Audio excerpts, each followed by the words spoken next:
Our featured work is Season Out by Charles Dickens. Before the story begins, here is a brief listening guide. Out of the Season by Charles Dickens, first published in 1854, reflects the author's keen observational style, blended with atmospheric settings, typical of his mid-Victorian period. This novella captures the melancholic mood of a seaside resort, deserted outside its bustling season, symbolizing themes of isolation and the passage of time. As a narrative voice rich in irony and vivid description, Dickens offers a picturesque yet critical look at the social and natural world during the Industrial Age. Listeners will appreciate the balance of contemplative reflection and sharp social commentary characteristic of Dickens's mature works. We will now begin the reading. Out of the Season. It fell to my lot, this last bleak spring, to find myself in a watering place out of the season. A vicious northeast squall blew me into it from foreign parts, and I tarried in it alone for 3 days, resolved to be exceedingly busy. On the first day, I began business by looking for 2 hours at the sea, and staring the foreign militia out of countenance. Having disposed of these important engagements, I sat down at one of the 2 windows of my room, intent on doing something desperate in the way of literary composition and writing a chapter of unheard-of excellence, with which the present essay has no connection. It is a remarkable quality in a watering place out of the season that everything in it will and must be looked at. I had no previous suspicion of this fatal truth, but the moment I sat down to write, I began to perceive it. I had scarcely fallen into my most promising attitude and dipped my pen in the ink when I found the clock upon the pier, a red-faced clock with a white rim, importuning me in a highly vexatious manner to consult my watch and see how I was off for Greenwich time. Having no intention of making a voyage or taking an observation, I had not the least need of Greenwich time, and could have put up with watering place time as a sufficiently accurate article. The pier clock, however, persisting, I felt it necessary to lay down my pen, compare my watch with it, and fall into a grave solicitude about half-seconds. I had taken up my pen again, and was about to commence that valuable chapter, when a custom-house cutter under the window requested that I would hold a naval review of her immediately. It was impossible, under the circumstances, for any mental resolution, merely human, to dismiss the custom-house cutter, because the shadow of her topmast fell upon my paper, and the vein played on the masterly blank chapter. I was therefore under the necessity of going to the other window. Sitting astride the chair there, like Napoleon bivouacking in the print, and inspecting the cutter as she lay all that day in the way of my chapter. Oh! She was rigged to carry a quantity of canvas, but her hull was so very small that 4 giants aboard her, 3 men and a boy, who were vigilantly scraping at her all together, inspired me with a terror, lest they should scrape her away. A 5th giant, who appeared to consider himself below, as indeed he was from the waist downwards, meditated in such close proximity with the little gusty chimney pipe that he seemed to be smoking it. Several boys looked on from the wharf, and when the gigantic attention appeared to be fully occupied, one or other of these would furtively swing himself in mid-air over the custom-house cutter by means of a line pendant from her rigging. like a young spirit of the storm. Presently, a sixth hand brought down 2 little water casks. Presently afterwards, a truck came and delivered a hamper. I was now under an obligation to consider that the cutter was going on a cruise, and to wonder where she was going, and when she was going, and why she was going, and at what date she might be expected back. And who commanded her?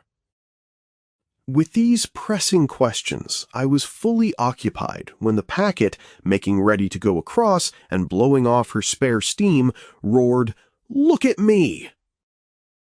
It became a positive duty to look at the packet preparing to go across, aboard which the people newly come down by the railroad were hurrying in a great fluster. The crew had got their tarry overalls on, and one knew what that meant, not to mention the white basins, ranged in neat little piles of a dozen each behind the door of the after cabin. One lady, as I looked, one resigning and far-seeing woman, took her basin from the store of crockery as she might have taken a refreshment ticket, laid herself down on deck with that utensil at her ear, muffled her feet in one shawl, solemnly covered her countenance after the antique manner with another, and on the completion of these preparations appeared by the strength of her volition to become insensible. The mail-bags, oh, that I myself had the sea legs of a mail-bag, were tumbled aboard, the packet left off roaring, warped out, and made at the white line upon the bar.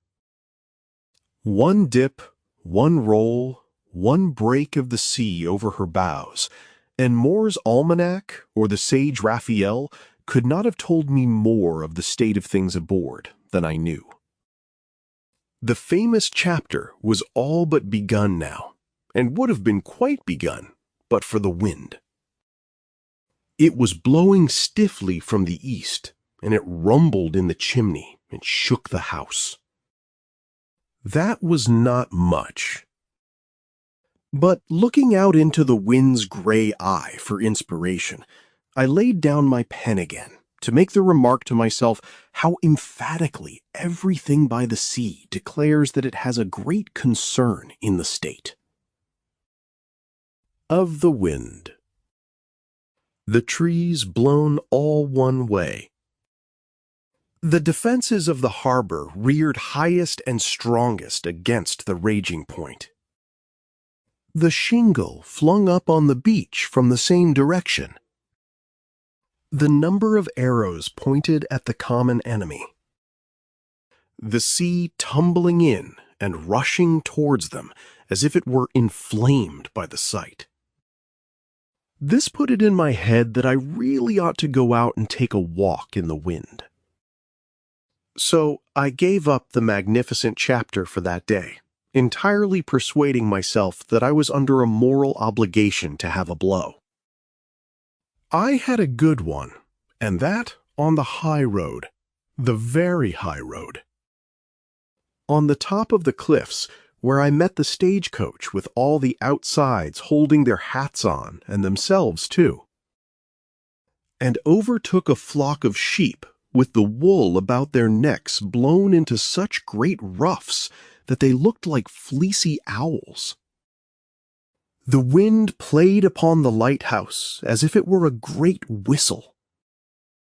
The spray was driven over the sea in a cloud of haze.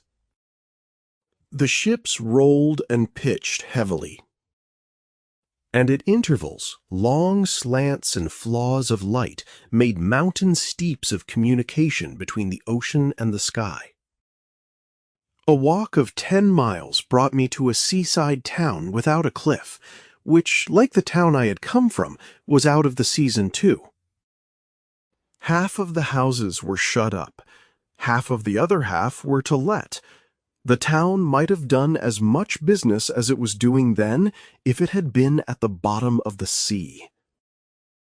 Nobody seemed to flourish, save the attorney. His clerk's pen was going in the bow window of his wooden house. His brass doorplate alone was free from salt and had been polished up that morning. On the beach, among the rough buggers and capstans, groups of storm-beaten boatmen, like a sort of marine monsters, watched under the lee of those objects, or stood leaning forward against the wind, looking out through battered spyglasses. The parlor bell in the Admiral Benbow had grown so flat with being out of the season that neither could I hear it ring when I pulled the handle for lunch, nor could the young woman in black stockings and strong shoes who acted as waiter out of the season until it had been tinkled 3 times. Admiral Benbow's cheese was out of the season, but his homemade bread was good, and his beer was perfect. Deluded by some earlier spring day which had been warm and sunny, the Admiral had cleared the firing out of his parlor stove and had put some flower pots in, which was amiable and hopeful in the Admiral, but not judicious. The room being, at that present visiting, transcendentally cold. I therefore took the liberty of peeping out across a little stone passage into the Admiral's kitchen, and seeing a high settle with its back towards me drawn out in front of the Admiral's kitchen fire, I strolled in, bread and cheese in hand, munching and looking about. 1 landsman and 2 boatmen were seated on the settle, smoking pipes and drinking beer out of thick pint crockery mugs.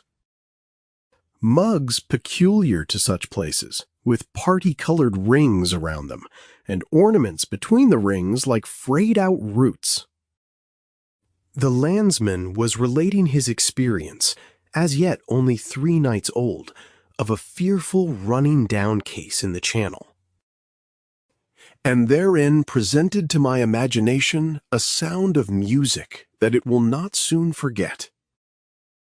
At that identical moment of time, said he was a prosy man by nature, who rose with his subject, the night being light and calm, but with a gray mist upon the water that didn't seem to spread for more than 2 or 3 miles, I was walking up and down the wooden causeway next the pier, off where it happened, along with a friend of mine, whose name is Mr. Clocker. Mr. Clocker is a grocer over yonder.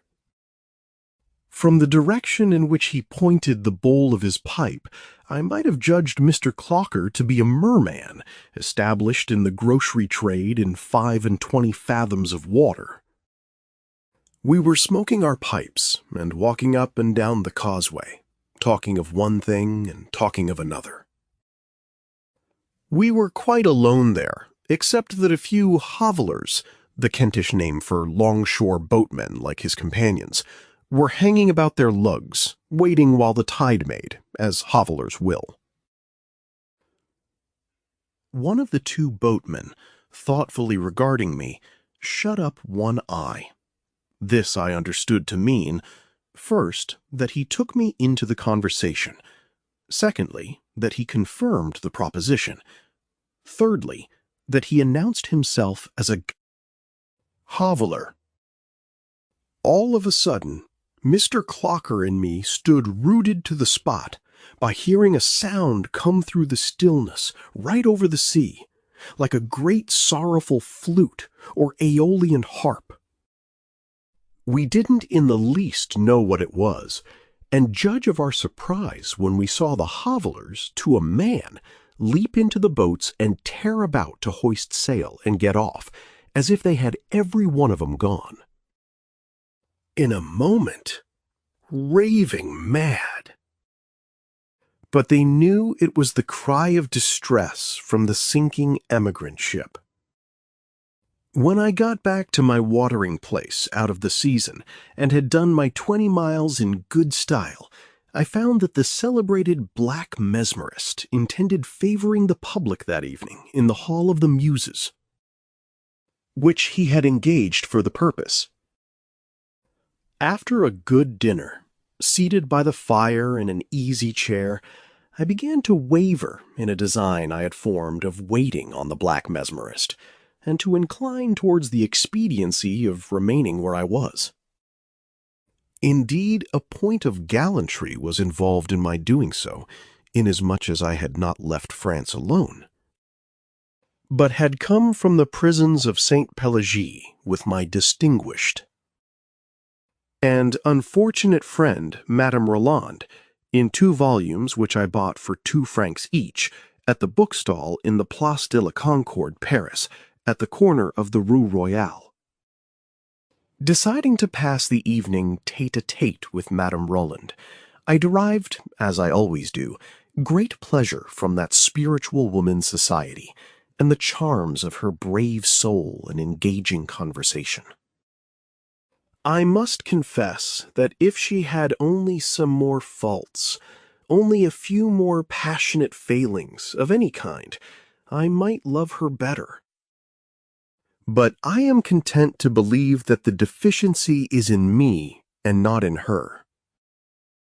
We spent some sadly interesting hours together on this occasion, and she told me again of her cruel discharge from the abbé, and of her being rearrested before her free feet had sprung lightly up 6 steps of her own staircase, and carried off to the prison, which she only left for the guillotine. Madame Roland and I took leave of one another before midnight, and I went to bed full of vast intentions for next day, in connection with the unparalleled chapter. To hear the foreign mail steamers coming in at dawn of day, and to know that I was not aboard or obliged to get up, was very comfortable, so I rose for the chapter in great force. I had advanced so far as to sit down at my window again on my second morning, and to write the first half line of the chapter, and strike it out, not liking it, when my conscience reproached me with not having surveyed the watering place out of the season after all yesterday, but with having gone straight out of it at the rate of 4 miles and a half an hour. Obviously, the best amends that I could make for this remissness was to go and look at it without another moment's delay. So, altogether as a matter of duty, I gave up the magnificent chapter for another day, and sauntered out with my hands in my pockets. All the houses and lodgings ever let to visitors were to let that morning. It seemed to have snowed bills with "to let" upon them. This put me upon thinking what the owners of all those apartments did out of the season, how they employed their time and occupied their minds. They could not be always going to the Methodist chapels, of which I passed one every other minute. They must have some other recreation. Whether they pretended to take one another's lodgings and opened one another's tea caddies in fun? Whether they cut slices off their own beef and mutton and made believe that it belonged to somebody else?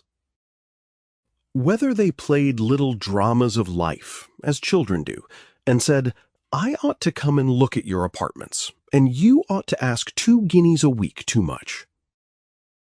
And then I ought to say I must have the rest of the day to think of it, and then you ought to say that another lady and gentleman with no children and family had made an offer very close to your own terms, and you had passed your word to give them a positive answer in half an hour, and indeed were just going to take the bill down when you heard the knock, and then I ought to take them, you know?"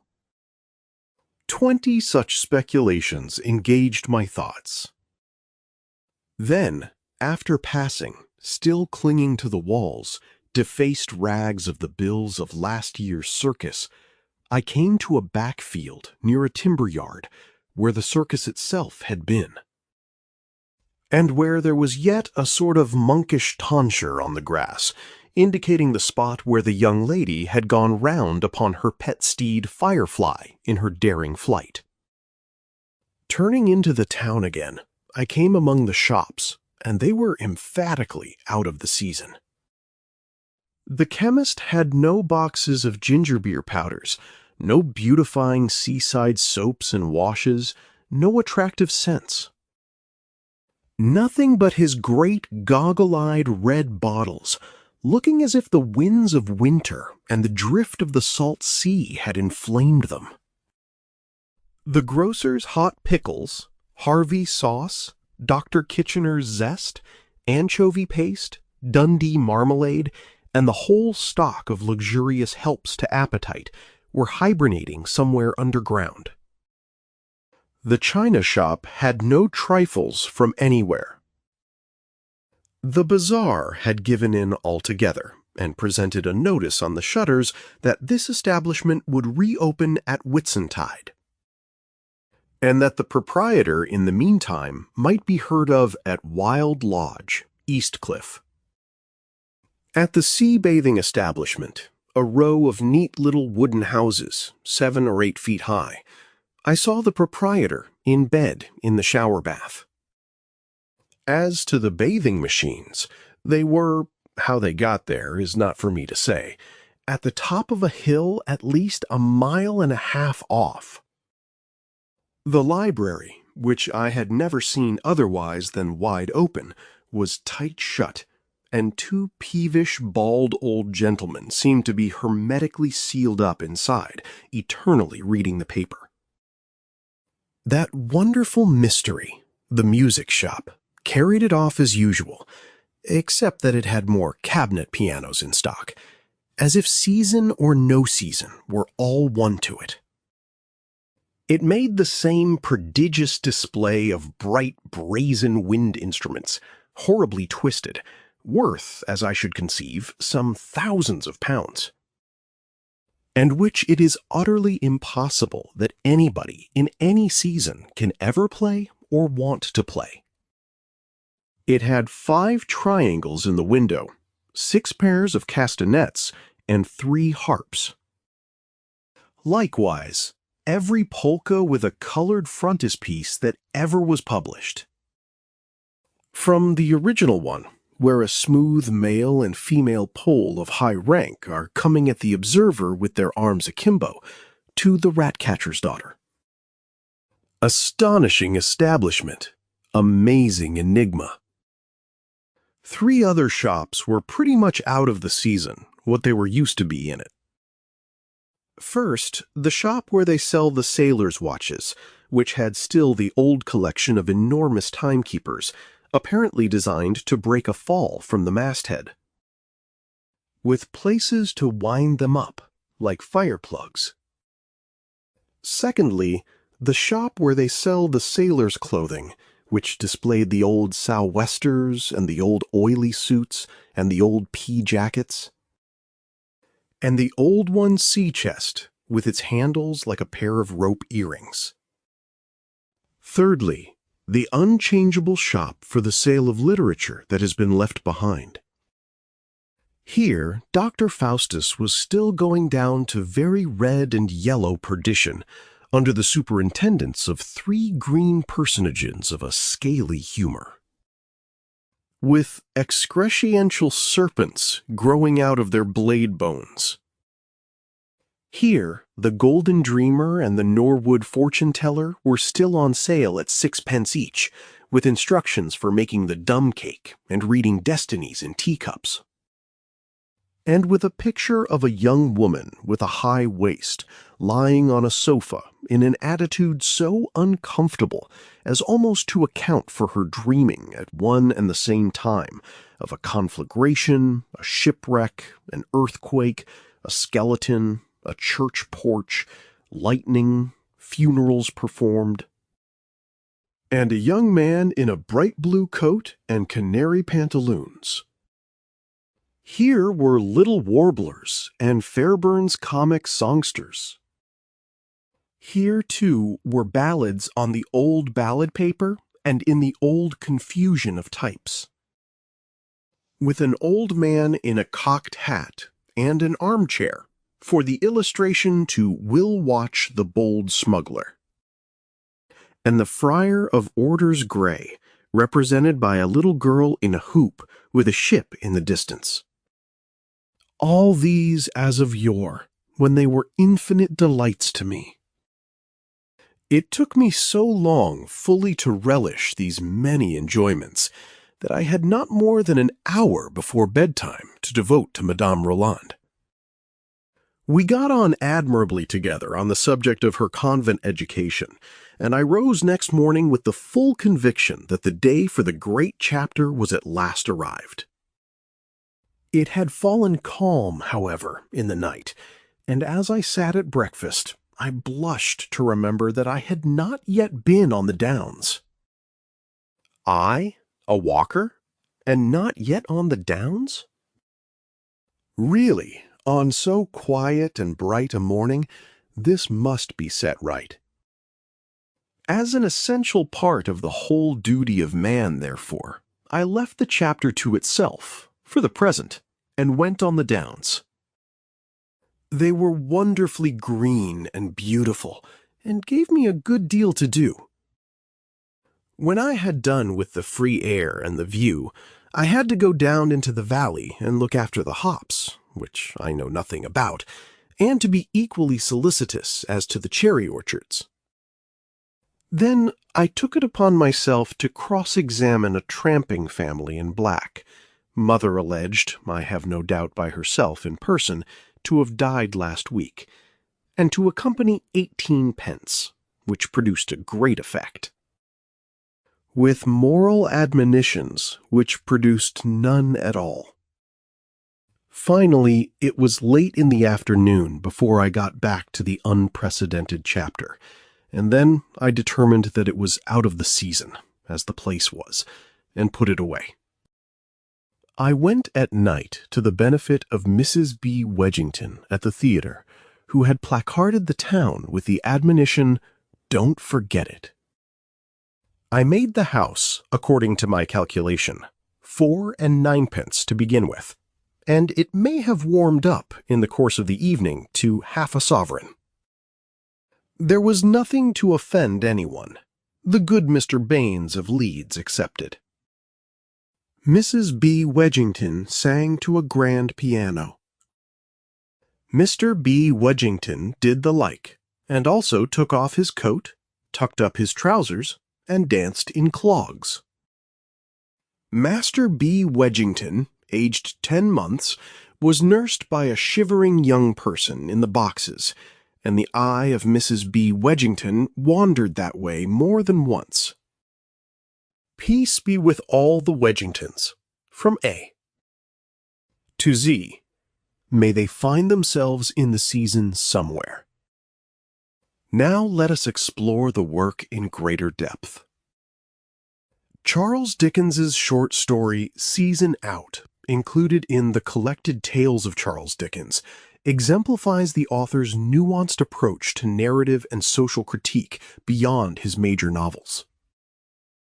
While it may receive less scholarly attention than his canonical works, it offers a rich site for exploring Dickens's enduring concerns with social hierarchy, human folly, and the complexities of Victorian life.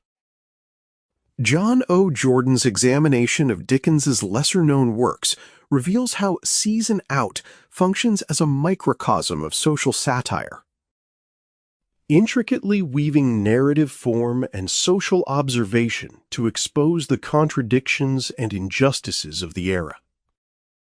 The story's protagonist, caught in a liminal state between social roles and seasonal employments, embodies the instability and precarity that Dickens often highlighted in the lives of the urban poor and the working class. The seasonal cycle at the center of the narrative operates metaphorically, signaling the cyclical nature of economic hardship and social hope. A recurring theme that reflects Dickens's broader critique of Victorian capitalism and its dehumanizing effects.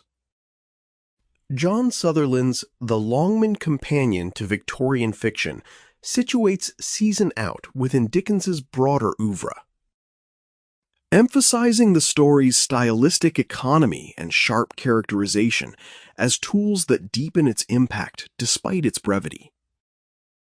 Moreover, Jeremy Tambling's analysis of Dickens's engagement with violence and state power provides a critical lens through which to view the subtle forms of coercion and social control at play within Season Out. Although not overtly violent, the story's implicit tensions between authority and individual autonomy resonate with Tambling's arguments regarding Dickens's interrogation of institutional power and societal constraint. Peter Ackroyd's biography further contextualizes Season Out within Dickens's life and literary development. Noting how the story reflects the author's evolving social consciousness and narrative experimentation during a period when he was refining his craft and consolidating his thematic preoccupations. Taken together, these perspectives underscore Season Out as a significant, if understudied, piece that illuminates Dickens's multifaceted engagement with Victorian social realities. The story's blend of humor, critique, and poignant social insight encapsulates the enduring relevance of Dickens's literary project, offering modern readers a concentrated dose of the moral and social concerns that defined his oeuvre. Through this short narrative, Dickens reiterates his commitment to portraying the complexities of human experience within the oppressive frameworks of his time. A feat achieved through a deft balancing of narrative charm and incisive social commentary. Ultimately, Season Out stands as a testament to Dickens's skill in rendering the subtle interplay of character, class, and circumstance, reaffirming his place as a master chronicler of Victorian cultural and social landscapes. In Out of the Season, Dickens plunges us into the uniquely liminal space of a coastal watering place empty of its customary summer crowds. A setting imbued with a pervasive sense of stillness and waiting. The story unfolds through the nameless narrator's extended stay, involuntarily imposed by an east wind and a northeast squall, which serves as both a literal and metaphorical force, disrupting routine and expectation. Through this framework, Dickens meditates on the nature of place and time, loneliness, and the human resistance to idleness with characteristic wit and perceptiveness. The narrative's axis rests on the juxtaposition of life's rhythms with the surrounding inertia that defines the town out of the season. Dickens employs the setting not just as a backdrop, but as an active character. The relentless wind, the indifferent sea, and the shuttered shops evoke a world paused mid-cycle, neither thriving nor dead, but conspicuously in between. This physical environment mirrors the narrator's internal state, oscillating between productive ambition and distracted observation. His initial resolve to compose a compelling chapter dissolves repeatedly as various external distractions beckon, underscoring the tension between intention and reality. Dickens' subtle humor permeates these moments, especially in the narrator's interactions with the environment. The persistent, red-faced pier clock, the custom house cutter with its laboriously manned crew, and the noisy departure of the packet exude a comic vitality that contrasts the overarching quietude. These details enrich the narrative with layers of irony. The narrator's valiant but ultimately futile grasp for literary greatness is continually thwarted by the mundane and the incidental. This dynamic illustrates a broader Victorian skepticism about artistic creation in the face of daily life's interruptions and the apparent futility of human striving. Central to the story's resonance is Dickens' exploration of human presence, or absence, within this emptied locale. The inhabitants and workers, such as the boatman, the attorney, and the small-town shopkeepers, are depicted with tender yet unflinching realism. Their lives, laid bare in their routines and interactions, speak to a social microcosm caught between survival and decay. The vivid portrayal of the boatman's intense reaction to a sinking emigrant ship's distress call introduces a moment of heightened human urgency amid general lethargy, reminding the reader of the persistent undercurrents of crisis and duty beneath the calm surface of the town. Another compelling facet is the narrator's reflective encounters with literature and culture, which act as emotional anchors throughout the narrative. His companionship with the volumes of Madame Roland serves as a poignant counterpoint to his otherwise solitary wanderings. Through this, Dickens weaves themes of friendship, memory, and the enduring relevance of history and ideas, highlighting the narrator's intellectual and moral engagement, even amid physical isolation. The narrator's devotion to reading and reflection acts as a symbolic act of resistance against the relentless passage of time and the inevitability of entropy that the setting conjures. Dickens' prose style in the novella exemplifies his mastery of atmospheric and psychological detail. His descriptive capacities conjure the various moods of the seaside. From the invigorating yet harsh windswept cliffs to the subdued, chilly interiors of the town's inns and shops, shimmering with absences and halting activity. The rhythm of the language reflects the ebb and flow of the narrator's own fortunes, from moments of restless energy to meditative stillness. The melancholia of the setting is never overwhelming. Rather, it is carefully balanced with humor and curiosity, producing a nuanced portrait of social and personal liminality. Thematically, Out of the Season can be read as a meditation on the condition of being out of sync with circumstance, with society, and with one's own creative ambitions. The watering place, deserted and awaiting another season, becomes a metaphor for moments in life where one is displaced, caught between the past and the future, between engagement and withdrawal. The narrator's oscillations between active observation and withdrawal, the thwarted literary project, and the perpetual presence of the indifferent natural elements, all underscore a Victorian consciousness shaped by impermanence, displacement, and the search for meaning amid changing social landscapes. The story also contemplates the social realities of leisure and tourism emerging in the 19th century. The author's insider knowledge of the holiday resort's seasonal economy shines through the detailed depictions of lodging houses, theatrical benefits, and the peculiarities of out-of-season commerce. The economic and social arrangements of these resorts offer a microcosm of Victorian society's class distinctions and the commodification of leisure. With the ever-present yet unsteady attempt to manufacture gaiety and industry amid enforced inactivity. Out of the Season notably eschews a traditional plot in favor of episodic reflections, small vignettes, and interior monologue.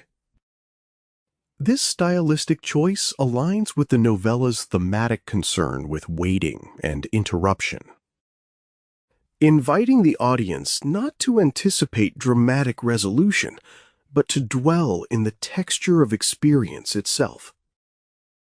The narrative's open-endedness reinforces the themes of uncertainty and the provisional nature of human endeavor. Even the title foregrounds temporality as a subject, that liminal season which is neither fully alive nor quite dead, between activity and stasis. The narrator's final turn away from completing the unprecedented chapter signals an acceptance not only of the physical town's out-of-season reality, but of his own artistic and existential moment.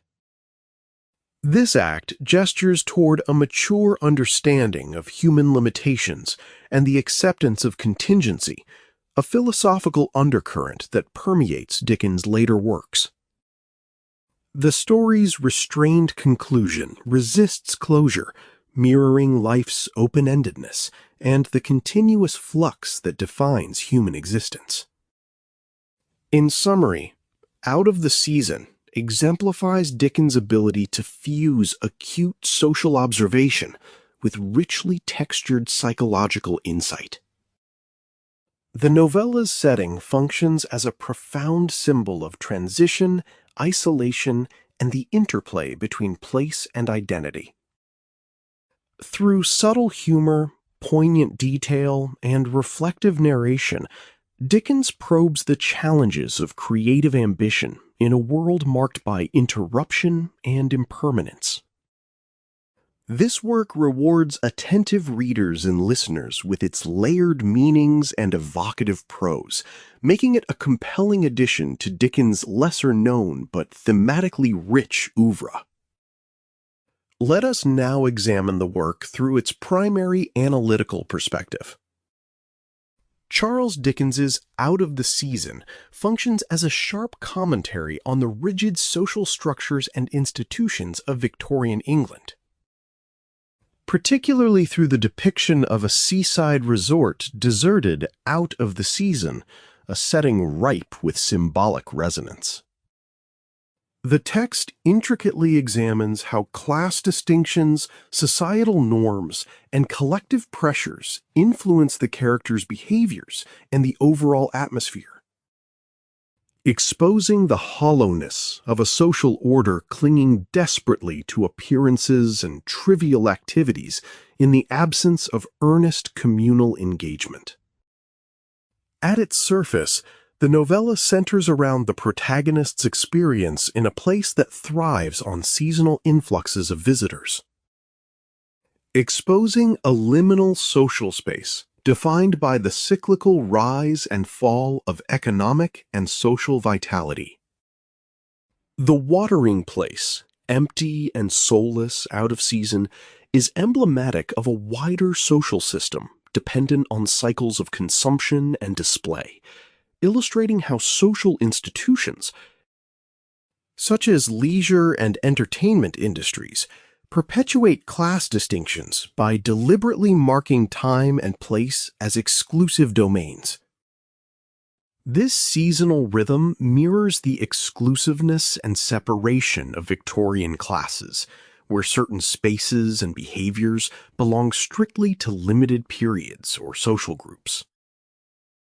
Dickens exposes the myriad forces at play within this microcosm.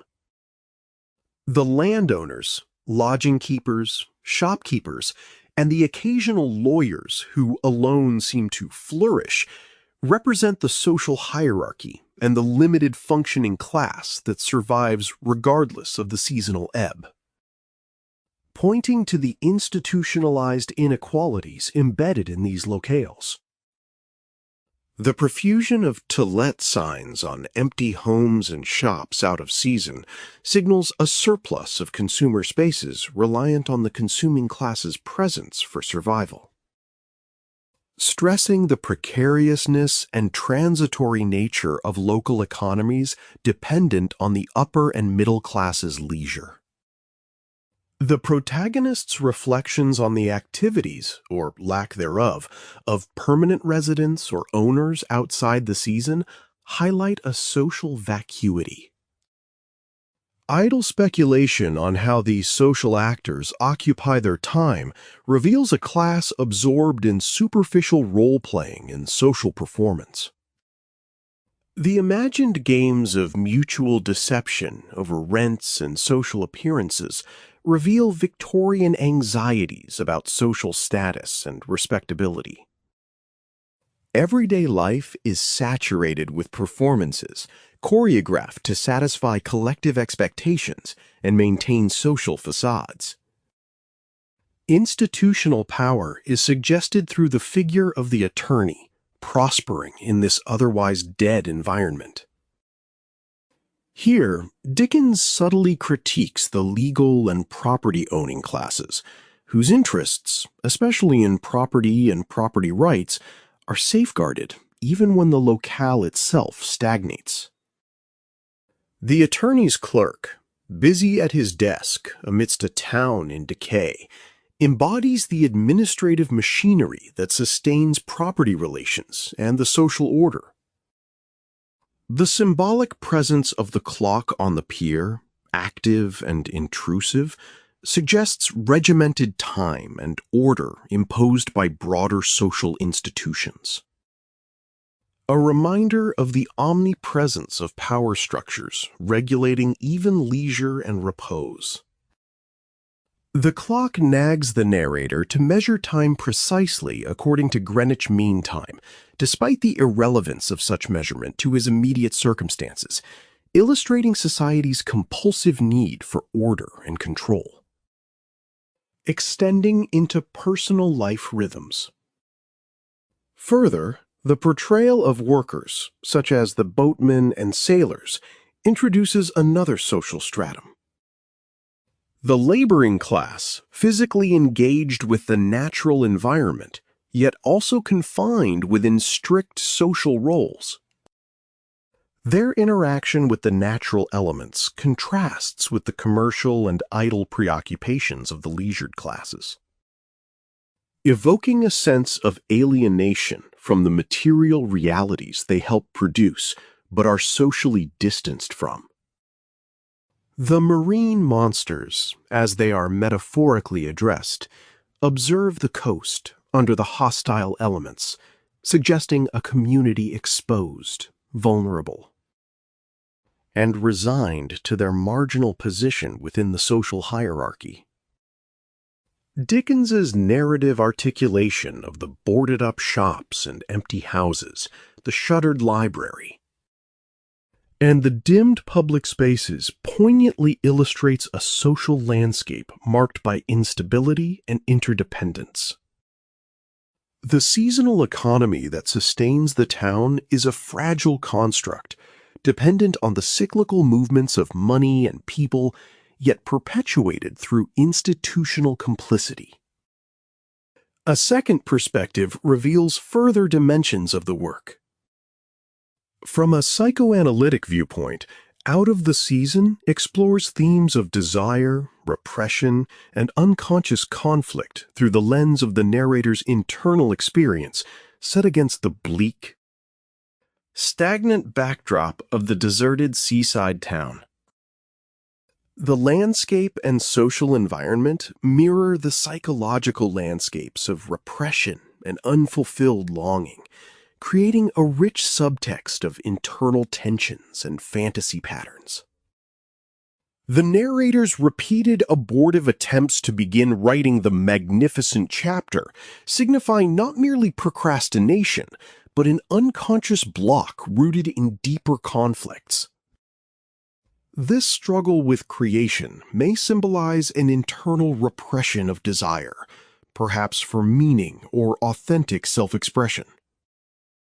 Repressed under the weight of social distractions and mechanical rhythms of the external world. The persistent interruptions, the clock, the watch, the custom house cutter's presence, function as intrusions of reality, disrupting the introspective act, echoing repressive forces that hinder creative and emotional fulfillment. The fixation on the out-of-the-season setting metaphorically represents a psychic space characterized by withdrawal, emotional quietude, and perhaps despair. Being out of season translates psychologically into a state of arrested development or emotional stasis, where desires are dormant or under threat. Unable to find expression in the frostiness of social alienation and environmental coldness. The deserted houses, the closed shops, and the absence of the usual seasonal visitors symbolize the absence of the interpersonal warmth and validation necessary for psychic growth. The narrator's keen observation of societal rituals and the imagined games between the landlords and tenants reveal unconscious fantasies centered on manipulation, control, and performance, reflecting desires to master or negotiate social space and identity. Such speculations are a defense against the threatening void of social isolation, a way of imposing meaning and agency upon a scene otherwise empty and disenchanting.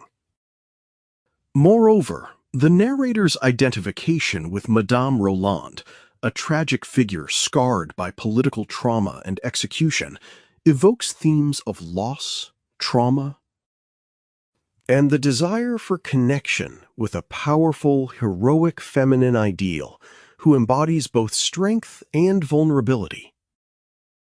Finally, here are several companion works worth reading. To deepen understanding of the themes explored in Out of the Season, several related works by Dickens and other authors provide resonant parallels. Dickens's Bleak House similarly critiques Victorian social institutions and class structures, unraveling the layers of legal procrastination and social decay that entrap individuals in cycles of inertia and hopelessness. Like Out of the Season, Bleak House foregrounds the oppressive weight of bureaucracy and illustrates the consequences of institutional power on personal lives. Thomas Hardy's The Mayor of Casterbridge offers a poignant exploration of social institutions and personal tragedy in a rural setting. Hardy's focus on the struggle against fate, social conventions, and the consignation to isolated existence echoes Dickens's themes of social alienation and the fragility of human endeavors against institutional forces. Hardy's richly textured depiction of place and social order resonates with the seasonal, liminal mood of Dickens' seaside town. Henry James's The Turn of the Screw operates on psychoanalytic levels akin to those in Dickens's narrative, with themes of repression, trauma, and hidden desires haunting the consciousness of its narrator. James's exploration of uncertainty and psychological disturbance provides a complementary lens to decode the internal conflicts and fantasies Dickens hints at within the Out of the Season. Finally, modern works such as Virginia Woolf's To the Lighthouse use the motif of changing seasons and temporal rhythms to psychologically map characters' interiorities and social relations. Woolf's impressionistic style and focus on ephemerality and alienation share affinities with Dickens's themes, enriching the exploration of social temporality and inner psychic landscapes. Together, these works create a diverse but interconnected corpus that highlights the intertwining of social structures with psychological dimensions, shedding light on how human beings navigate the constraints of institutions and the impulses of the unconscious in their quest for meaning and identity.